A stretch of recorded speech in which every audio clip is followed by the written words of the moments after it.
Hello and welcome. My name is Neil Thrussell, and I'm really excited to bring Chris Wilson on to the presentation today.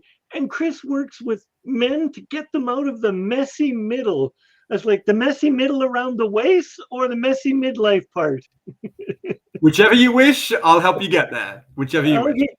And I love your mantra: one life, love life, and living life.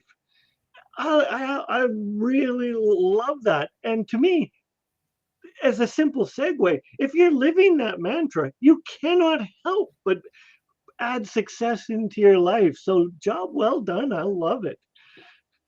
Well, we need to be conscious of the fact that, unfortunately, we are only one living organism, and we have a start and we have an end. And what happens in the between the start and the end is up to us. But it's there's no second ticket on this one. It's a one-time show. Absolutely.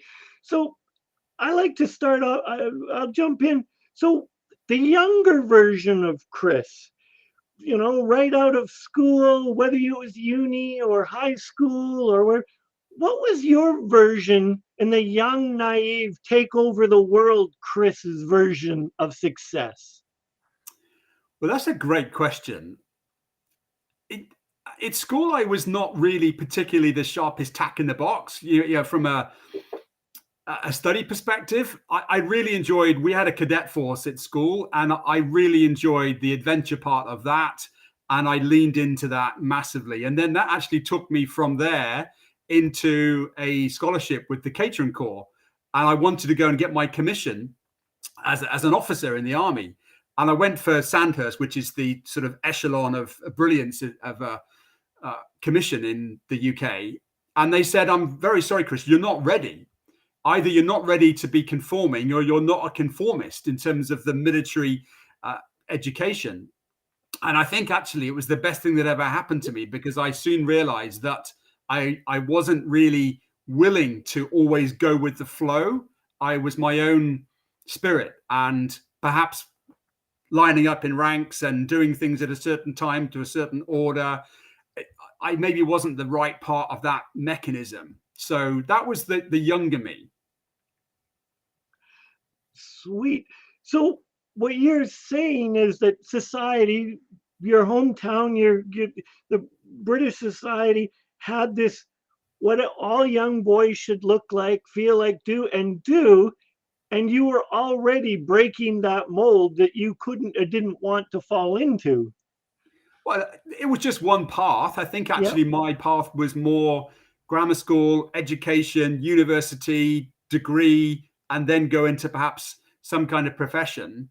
And I just didn't get the mechanism of why I needed to study until I then went to my hospitality university. And then I understood that studying well with a vocational outcome could make me a really good hotel manager. And that's when I really found my purpose, which was that studying hard, hotels, and then when people are in hotels, we give them exemplary customer service, and then they come back and we have repeat. And as a person, I got real joy out of seeing people in a hotel environment and sprinkling a little bit of fairy dust on their experience to make it unique for them. Wonderful. So, do you think purpose, when you use the word purpose, do you think purpose helps a person become successful? Well, success has many different forms. And I know, looking at your VT, one of your successful moments is finishing the marathon at 4 hours 56. Whereas if you said Kipchoge, who's the world record holder at marathon, he would think 4 hours 56 is an absolute disaster. So success to two different people can mean two different things. And therefore, purpose could drive somebody's success, but other people could be driven by money or wealth or health or happiness or relationships or parenthood or societal norms or even environmental issues. So I think success can be many different things to many different people, but I think purpose underneath all of that is resonating more, particularly as I think you go from perhaps younger to middle and middle to old, then you become a lot more clear about what your purpose is. And what do they say? With clarity becomes change. So then maybe I'll rephrase the question. Do you think a person that is successful in any realm has an understand? Are they just flying by the seat of the pants completely, or have they got a grander vision, a plan, a goal? Well, I think as humans, we never really rest, do we? We're a constantly evolving species. And I was curiously taken by the title of your book on the basis that the two words are almost contradict to each other. And it's chasing success, which almost gives the feeling that success is always something that we get to, and then we move the needle forward. And I often see in big events where you've just won the World Cup, or you've just won the tennis Grand Slam, or you've just finished a marathon, and the first thing the broadcaster says to you is, so what's next? And I think as a humanity, we don't rest enough and reflect on the achievements of what we've done and the journey we've been on. And then we sit back and say, is this success? Am I happy? Is this what I wanted? If not, why not? And what does the next piece of success mean? And why am I now chasing that particular motivation? I hear you. And because I've run 3 marathons, and my last one, I had health issues. And so my time for me, was not a personal best. It was horrific, but I completed it. So I had to I was so proud of myself for completing it. And I crossed the line, and I'm like, and my sister, who finished ahead of me, the dirty rat, she goes, so we're going to run one next year.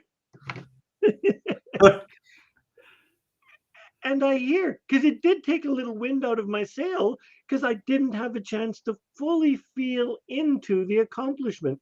And as you alluded to, that we as society don't spend enough time reflecting and honoring our successes. Yeah, because most things that are successful have come with an inordinate amount of successful struggle, and we only see the moment of celebration or the moment of joy where success is now clear. But actually, it's the dark nights of training. It's getting out of bed when you don't want to. It's pushing through on the rain. It's going through when you've got a little bit of a niggling injury. That is what defines us to be successful, not always the moment that we put the flag in the North Pole. Or sometimes we strive for success and yet we get knocked down. But there's a calling to say, no, Neil, you did say you were going to do a marathon, and therefore that is something you're going to go ahead and achieve. And I think I heard Kevin saying there are so many people who start and don't finish. And what's the phrase? Quitters don't, winners never quit and quitters never win. So, we've got to be really nailed into something that is fulfilling what calls us to be successful. And so what do you think is that I just had to put my cat down, that he just jumped on my lap. What do you think is that secret sauce that draws people to continue when mere mortals may stop, where it's easier to stay on the couch, but I'm choosing not to? What do you think that is that draws people to get off the couch? Well, there are many answers to that. And I use a metaphor sometimes of what I call the first mountain and the second mountain of life. And the first mountain is the one that perhaps the one that I was on, where we almost go as a guiding principle of what our mentors or our teachers or our parents have said. And you climb the first mountain and you strive for wealth, or you strive for promotion. And then you get to the top and you think, well, was that what I wanted? Or somebody cuts your rope and you literally fall off the mountain, and then you're in the valley and you're fighting with the serpents and the demons and the dark and the tarantulas and the leaves. And then you look up again to the second mountain and go, this climb's going to be different. I'm climbing this mountain for a different purpose. this mountain is the one that I want for my climb. Yep. And that can be sometimes community. It could be about health. It could be about relationship. And I think the second mountain sometimes in life is the one that gives us more meaning, because we've learned all the footsteps and the falls and the trips and the slips of the first mountain. And therefore the second mountain becomes perhaps tougher, but an inordinately huge, much more sense of achievement when we get there. It's fun that you, and very meaningful to me that you chose the mountain. Years ago, I took all my nephews and brother-in-laws and that on a mountain biking trip. I never told them. I said, this is going to test you and tax you. And we went up the mountain, and it was long and grueling. And then we rode down, and then only to be faced with an even bigger face that we needed to go to. And our family still had this, it's called the mountain bike ride from hell. And the family gets together, and it is still, legends are still born from it. And so much pride is that they didn't quit. And I think it's human nature that when we need to take pride, and as you alluded to in the beginning, to celebrate our accomplishments. Indeed. And I know I did an Ironman in Nice, and that has many different climbs. And I can remember forgetting the topography of the map, and I thought that my last downhill was it.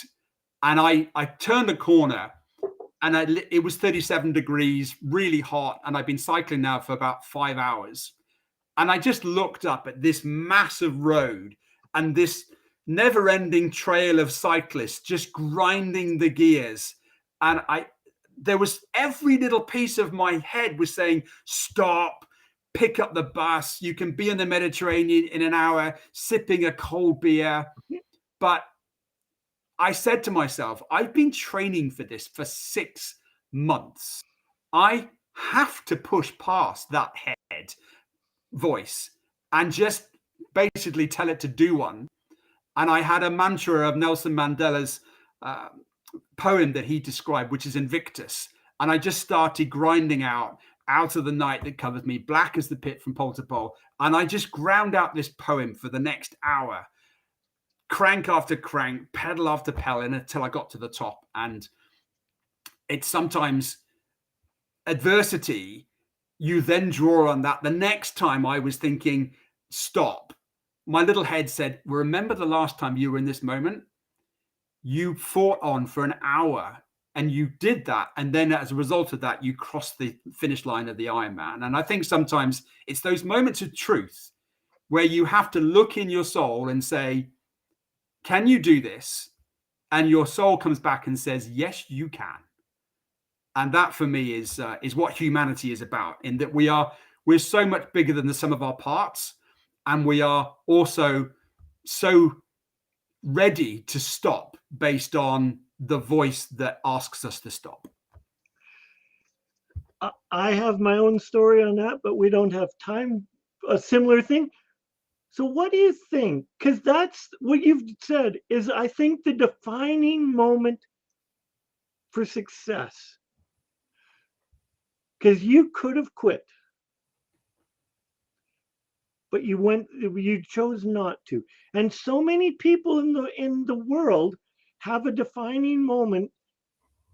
And what do you think pushes them to give up or to succeed? What do you think of where they are in that moment? Is it just despair and overwhelm, or is it having a more self-confidence in themselves, a bigger goal? What do you think moves them from side to side and without, so what do you think? Again, Neil, I think there's lots of different ways that you could take that. Sometimes it's an individual purpose, and you're proving something to somebody in your past when they said that you couldn't do it, and you're showing them that you could. Or it's just an accountability for the fact that you've told people this is going to happen. For me, on my Ironman, it was actually coming up to my 50th birthday, and my father was in a very, very poor state of health, going through pancreatic cancer, which sadly he lost that battle. And I knew he was at home watching my little blue dot tracker. And I knew that every time that that blue dot stopped, he would think, hang on a minute, has he stopped? Is he okay? And I had to keep pushing that blue dot. No matter how slow it went, I knew that he was sitting at home in his bed, urging me on.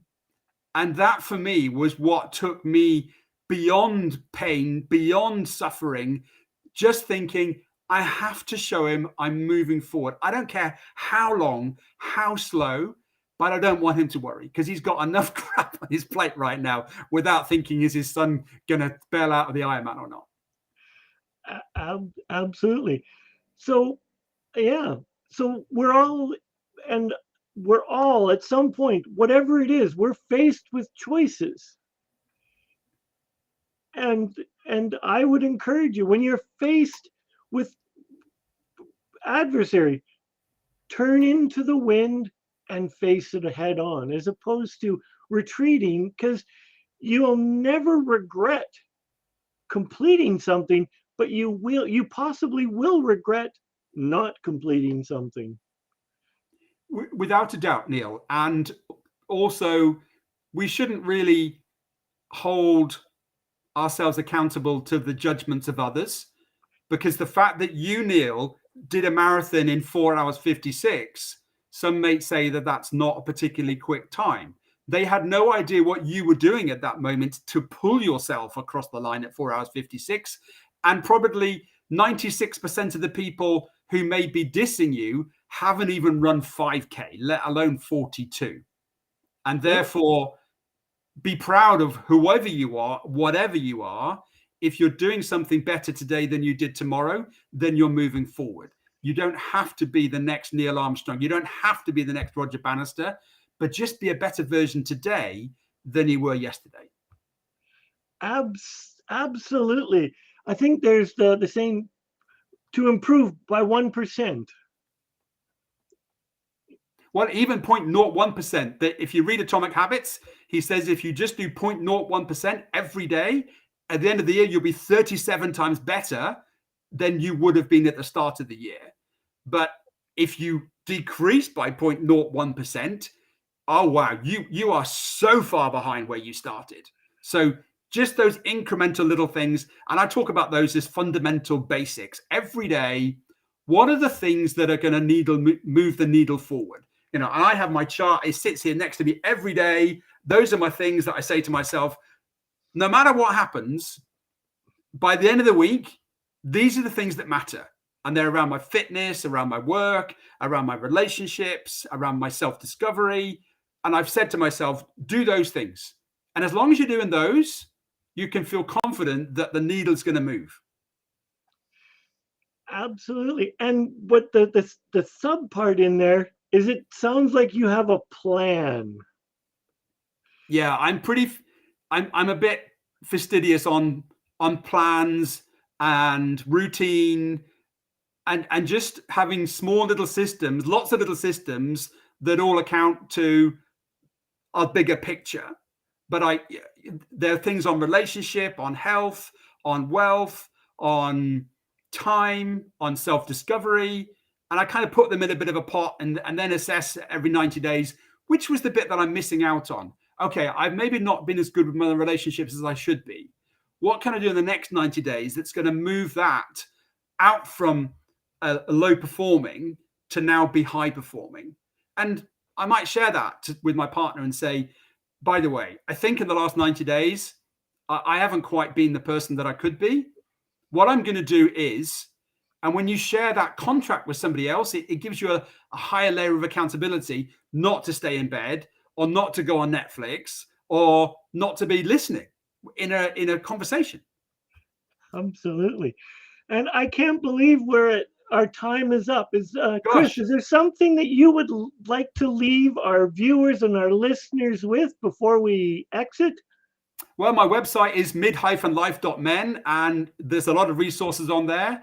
And if you want to just sign up for my email, I send out a Friday 5 fundamentals, 5 tips around our 5 fundamentals of sleep, mindfulness, exercise, nutrition, and relationships. It's the men's R. So 5 tips every week on those 5 fundamentals, do those 5 fundamentals, and I assure you, you will have a good life, because we only have one life. So love life, living life. Yeah. Thank you very much, Chris, for joining me. And I truly appreciate it. And appreciate you for the opportunity, and good luck for your resilience for the rest of the day, Neil. Thank you. Take care. Thank you.